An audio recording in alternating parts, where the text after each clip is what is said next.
Assalamualaikum warahmatullahi wabarakatuh. Alhamdulillah, puji dan syukur atas kehadiran Allah Subhanahu wa taala yang telah melimpahkan rahmat dan karunia-Nya kepada kita semua sehingga kita masih diberi kesempatan dan kesehatan untuk mengikuti pembelajaran pada hari ini.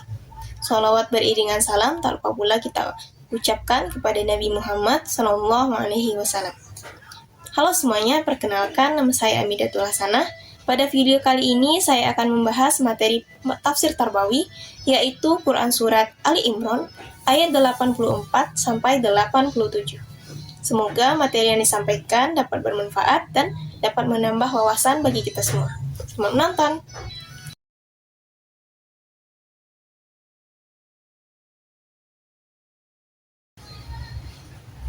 Baiklah, langsung saja kita mulai pada pembahasan pertama, yaitu pembacaan Quran Surat Ali Imran ayat 84 sampai 87.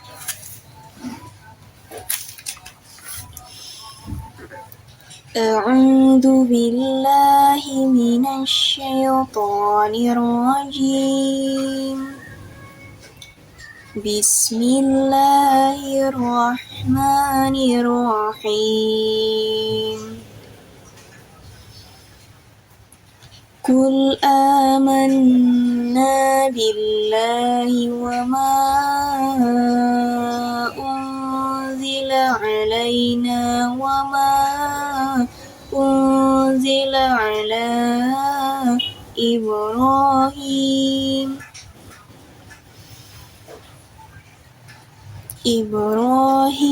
wa Ismail wa Ishaq wa Ya'qub wal asbati wa ma utiya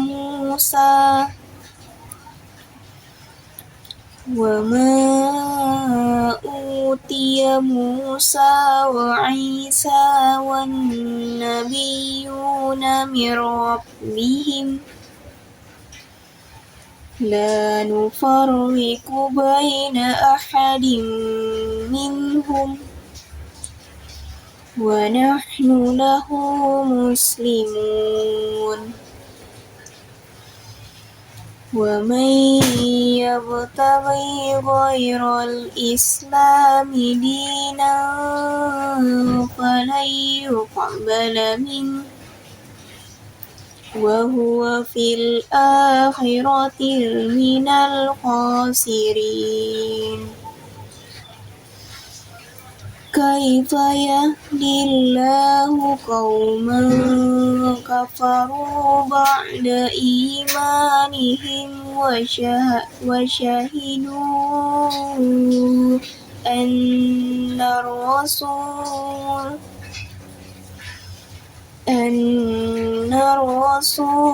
haqqun wa ja'ahumul bayyinat. Wallahu la yahdil qawmaz zalimin. Ulaika jazaohum anna 'alaihim la'natullahi wal malaikati wan nasi ajma'in. Shadaqallahul azim. Terjemahannya, katakanlah Nabi Muhammad, kami beriman kepada Allah dan pada apa yang diturunkan kepada kami dan yang diturunkan kepada Ibrahim, Ishak, Yakub beserta anak cucunya, dan apa yang diberikan kepada Musa, Isa, serta para nabi dari Tuhan mereka. Kami tidak membeda-bedakan seorang pun di antara mereka, dan hanya kepadanya kami berserah diri. Siapa yang mencari agama selain Islam, sekali-kali tidak akan diterima darinya, dan di akhirat dia termasuk orang-orang yang rugi.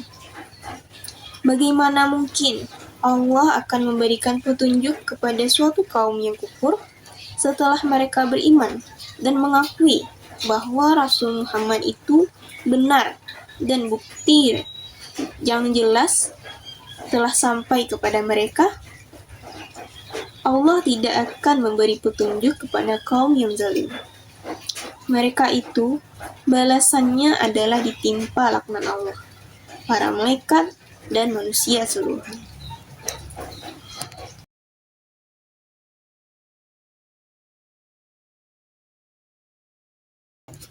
Baik, materi selanjutnya yaitu tentang penafsiran Quran dari surat Ali Imran itu ayat 84 sampai 87. Adapun di sini ada dua penafsiran, yaitu dari Al-Misbah dan Al-Azhar. Pertama kita akan membahas dulu Quran surat Ali Imran ayat 84 sampai 85. Yang pertama dari Al-Misbah. Nah, Al-Misbah ini ayat ini itu menegaskan bahwa seorang muslim itu wajib beriman kepada seluruh nabi dan kitab tanpa membeda-bedakan Islam.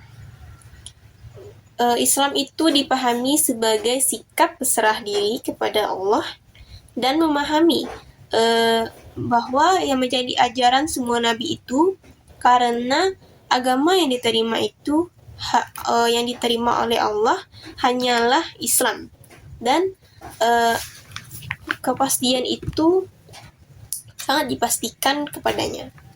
Adapun dari Al-Azhar, yang dimana menjelaskan bahwa semua nabi itu membawa ajaran tauhid yang sama. Umat Islam itu tidak boleh memilih-milih nabi, dan yang dimana ayat ini juga menegaskan bahwa keselamatan itu hanya ada pada jalan yang tunduk kepada Allah saja, bukan mengikuti hawa nafsu atau ajaran yang menyimpang. Nah, selanjutnya kita akan masuk dari penafsiran ayat 86 sampai 87. Yang pertama itu dari Al-Misbah, yang dimana ayat ini itu membahas bahwa orang yang kafir itu setelah beriman, mereka itu akan dianggap telah mengetahui kebenaran, tetapi tetap menolaknya. Akibatnya adalah laknat Allah, malaikat, dan manusia sebagai bentuk hukuman atas pengingkaran yang disengaja. Adapun dari Al-Azhar yaitu menekankan bahwa orang yang kafir kembali kepada kafir setelah mengetahui kebenaran berarti telah mengkhianati imannya, yang dimana hukuman yang disebutkan itu menunjukkan betapa beratnya kesalahan tersebut karena yang dilakukan itu dengan sadar, bukan karena ketidaktahuan.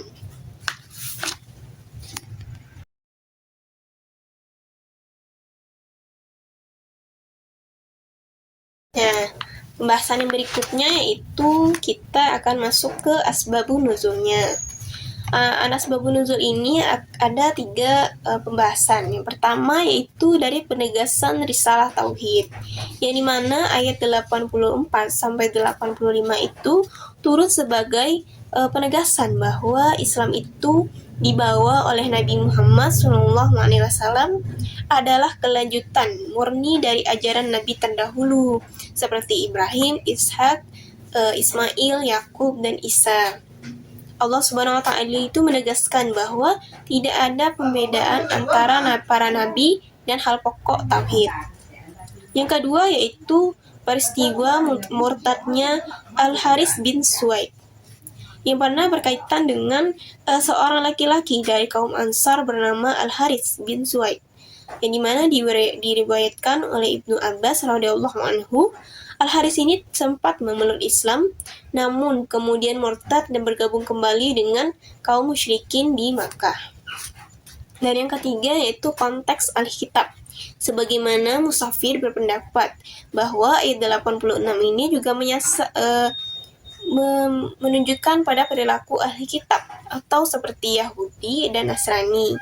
Mereka itu pada awalnya mengimani kedatangan Nabi Muhammad benar-benar diutus dengan bukti yang nyata.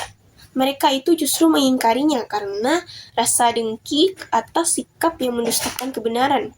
Dan yang sudah mereka ketahui, turunlah ancaman terhadap laknat Allah pada ayat 87 tadi.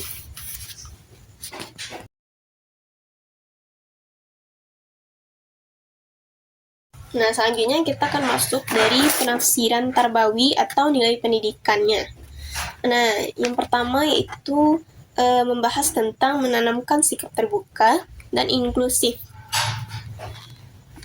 Ayat 8 ayat ini itu berisikan perintah dan beriman kepada Allah dan seluruh wahyu yang diturunkan kepada para nabi, mulai dari Nabi Ibrahim, Isa, dan lain-lain, tanpa membeda-bedakan siapapun di antara mereka. Karena ayat ini itu mengajarkan pentingnya memiliki wawasan yang luas dan tidak fanatik. Seorang pendidik itu harus menanamkan pemahaman bahwa kebenaran itu bersifat universal dan berkelanjutan. Jadi kita itu diajarkan menghargai sejarah, kontribusi dari para tokoh terdahulu dalam membangun peradaban ilmu pengetahuan. Selanjutnya yang kedua yaitu menentukan tujuan utama dari pendidikan tadi. Yang dimana ayat ini itu menegaskan bahwa Islam itu salah satunya satu-satunya sistem yang diterima oleh Allah. Jadi siapapun yang mencari jalan lain, maka amalnya itu tidak akan diterima dan ia juga akan merugi di akhirat nanti. Jadi ayat ini itu berbicara tentang orientasi pendidikan, yang dimana pendidikan itu bukan sekedar hanya transfer informasi saja, tetapi menentukan jati diri yang berlandaskan dengan tauhid. Jadi jika sebuah sistem itu sebuah pendidikan melepaskan nilai-nilai ketuhanan tadi, maka hasil pendidikan tersebut akan menjadi kosong, yang dimana akan merugi di hadapan Allah. Yang ketiga yaitu integritasnya dan tanggung jawab ilmuwan. Yang dimana ayat ini itu mempertanyakan mengapa orang-orang berpaling pada kebenaran, padahal mereka itu telah melihat bukti yang nyata. Allah tidak akan memberi petunjuk kepada yang zalim. Nah, sebagaimana dalam pengertiannya tadi bahwa dosa terbesar seorang pelajar itu adalah ketika mengetahui kebenaran namun menyembunyikannya, menolak dan karena kepentingan pribadi. Jadi penafsiran tadi itu adalah bentuk kezaliman yang menutup pintu hidayah. Dan yang keempat yaitu konsekuensi dari penyimpangan ilmu. Di mana ayat itu menjelaskan hukuman bagi mereka yang berpaling, yaitu dari laknat Allah, malaikat dan manusia seutuhnya. Nah, ayat itu menjelaskan bahwa peringatan tentang moral seseorang yang berilmu itu atau ilmuwan atau pendidik sekalipun yang menyesatkan orang lain dengan ilmunya sendiri, maka akan mendapatkan sanksi atau spiritual yang berat. Jadi pendidikan itu tidak hanya mengetahui tentang apa yang kita ketahui saja, tetapi bagaimana cara kita mengamalkan ilmu tersebut. Gitu, teman-teman.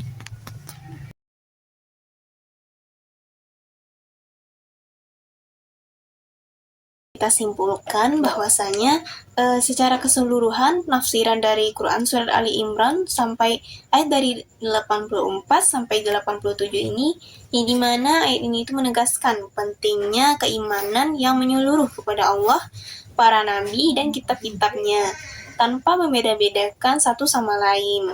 Dan dimana ayat ini juga menunjukkan bahwa Islam itu merupakan agama tauhid yang melanjutkan ajaran seluruh nabi terdahulu dengan mengajarkan sikap tunduk kepada Allah. Dan juga selain itu, yang dimana ayat ini juga memberikan peringatan kepada orang-orang yang berpaling dari kebenaran setelah mengetahui, karena hal tersebut bentuk dari kekufuran dan kedurhakaan. Nah, dari penafsiran ini dari penafsiran para mufasir tadi dapat dipahami bahwa ayat ini itu mengandung nilai keteguhan iman dan ketaatan kepada Allah, konsistensi dalam memegang ajaran Islam, serta pentingnya menjaga keimanan agar tidak tergelincir kepada kesesatan setelah memperoleh petunjuk. Nah, sekian video pembelajaran dari saya. Apabila ada kekurangan dan kesalahan kata, mohon dimaafkan. Wabillahi taufiq wal hidayah. Wassalamualaikum warahmatullahi wabarakatuh. Sampai jumpa di video selanjutnya. Bye-bye.